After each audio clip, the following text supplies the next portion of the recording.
सक्षम police times news 112 सक्षम जनतेचा आवाज। नाशिक जिल्ह्यातल्या इगतपुरी तालुक्यात असलेल्या निसर्गरम्य भावली धरण परिसरात पर्यटकांवर झालेल्या धक्कादायक हल्ल्यामुळे संपूर्ण परिसरात खळबळ उडाली। पर्यटनासाठी आलेल्या एका कुटुंबावर काही समाजकंटकांनी जीवघेणा हल्ला करत कारची तोडफोड, बेदम मारहाण आणि लुटमार केल्याची गंभीर घटना समोर आली। या घटनेमुळे इगतपुरीतील पर्यटकांच्या सुरक्षिततेबाबत गंभीर प्रश्नचिन्ह निर्माण झालंय। मिळालेल्या माहितीनुसार संबंधित कुटुंब भावली धरण परिसरात पर्यटन करून परतत असताना काही स्थानिक तरुणांनी त्यांच्याशी वाद घालत दमदाटी केली। त्यानंतर आरोपींनी कारचा पाठलाग करून वाहनं अडवली। कारच्या काचा फोडून कुटुंबातील सदस्यांना बेदम मारहाण करण्यात आली। तसंच त्यांच्या गळ्यातील सोन्याची चेन आणि महागडा मोबाईल जबरदस्तीने हिसकावून आरोपी पसार झाले। या घटनेनंतर जखमी कुटुंबानं तातडीनं अंबड पोलीस ठाणे गाठून तक्रार दाखल केली आहे। पोलिसांनी गुन्हा नोंदवून आरोपींचा शोध सुरू केल्याची माहिती समोर आली आहे। दरम्यान भावली धरण, भातसा परिसर, कावनई, वैतरणा, त्रिंगलवाडी किल्ला आणि इगतपुरीतील इतर पर्यटन स्थळावर दर आठवड्याला हजारो पर्यटक भेटी देतात। मात्र अशा संवेदनशील ठिकाणी पुरेसा पोलीस बंदोबस्त, नियमित गस्त आणि CCTV देखरेखीचा अभाव असल्याच्या तक्रारी सातत्यानं होत आहेत। या घटनेनंतर पर्यटकांमध्ये भीतीचं वातावरण निर्माण झालं असून स्थानिक पर्यटन व्यवसायावरही त्याचा परिणाम होण्याची शक्यता व्यक्त केली जाते। स्थानिक नागरिकांनी, सामाजिक संघटनांनी या घटनेचा तीव्र निषेध करत पर्यटन स्थळांवर कायमस्वरूपी पोलीस चौकी, नियमित गस्त, CCTV यंत्रणा आणि समाजकंटकांवर कठोर कारवाई करण्याची मागणी केली। प्रशासनावर उपस्थित झालेले महत्त्वाचे प्रश्न: पर्यटन स्थळावर नियमित पोलीस गस्त का नाही? वारंवार होणाऱ्या तक्रारींकडे दुर्लक्ष का केलं जातंय? पर्यटकांच्या सुरक्षेसाठी ठोस उपाययोजना कधी राबवल्या जाणार? अशा घटनांना आळा घालण्यासाठी जिल्हा प्रशासन आणि पोलीस कोणती पावले उचलणार?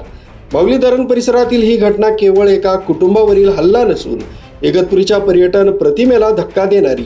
त्यामुळे या प्रकरणातील आरोपींना तातडीनं अटक करून कठोर कारवाई करण्यासोबतच पर्यटन स्थळांवरील सुरक्षा व्यवस्था अधिक सक्षम करणं ही काळाची गरज असल्याची भावना नागरिक व्यक्त करतायत। आम्ही इथे काल फिरायला आलो होतो। माझे धीर वगैरे त्यांची फॅमिली 8 जण त्याच्या गाडीमध्ये आलो होतो। आम्ही आमचं इथं जेवण वगैरे केलं, पाण्यामध्ये खेळलो वगैरे आणि त्याच्यानंतर आम्ही निघालो होतो। तर ते 2 जणांनी माझं नाव घेतलं, छेडछाणी केली वगैरे। तर मी त्यांना थोडीशी बडबड केली की अरे तुम्ही काय करताय, काय चाललं आहे तुमचं वगैरे। तर मग माझे मिस्टर मागून येत होते, तर त्यांना काही लक्षात नाही आलं। पण माझे मिस्टर पण त्यांना बोलले, अरे दादा तुला काही कळतं का, बायकांची छेडछाड करतो, पब्लिक प्लेस आहे। तर त्यांनी शिव्यागाळ केली त्या दोघांनी वगैरे असं, म्हणजे हात म्हणजे असं थोडंसं माझ्या अंगावर धावून आले। पण मी थोडी मागे झाले मग मी पण 1-2 त्यांना थोडंसं बोलले। नंतर ते दोघं पळून गेले, त्यांना आम्ही हे केलं। त्याच्यानंतर तिथं गाडी उभी होती, एक टेम्पो, तिथं ते खाऊ वगैरे विकत होते। तिथं 8-10 मुलं होते, ते आमच्या अंगावर आले। तर का हो म्हणे, काय झालं आमच्या माणसाला तुम्ही का मारता? अरे म्हणे तुझा काय संबंध? म्हटलं भाऊ आम्ही या दोघांना बोललो, ते निघून गेले, तू का? नाही आमचे माणूस मग तो शिवीगाळ करायला लागला। मग आमचे पण लोकांनी थोडीशी शिवीगाळ केली वगैरे, थोडीशी नॉर्मली आपली हातापायी वगैरे असं मग तेवढी झाली। मग तिथून आम्ही म्हटलं चल जाऊन दे, सोडून दे बाबा दादा, सोड असं करत आम्ही पूर्ण मिटवलो। त्याच्यानंतर पण आम्ही निघालो, सोडून द्या म्हटलं चला।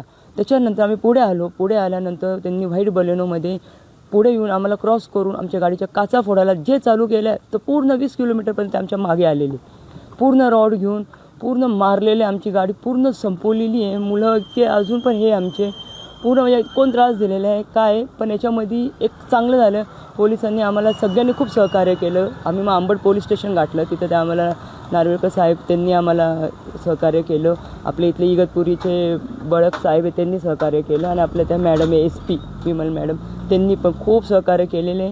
आणि पोलिसांच्या बाबतीत बेफिकर राहा, कोणीच एका शब्द काही बोलू नका, त्यांनी आम्हाला खूप सहकार्य केलेले। आज ते होते म्हणून आज आम्ही पंचनामाला आलेलो आहे, आता आज आमची याची डेअरिंग नव्हती। आज त्यांनी सपोर्ट केलेला आहे, कृपया करून त्यांना कोणी ब्लेम करू नका।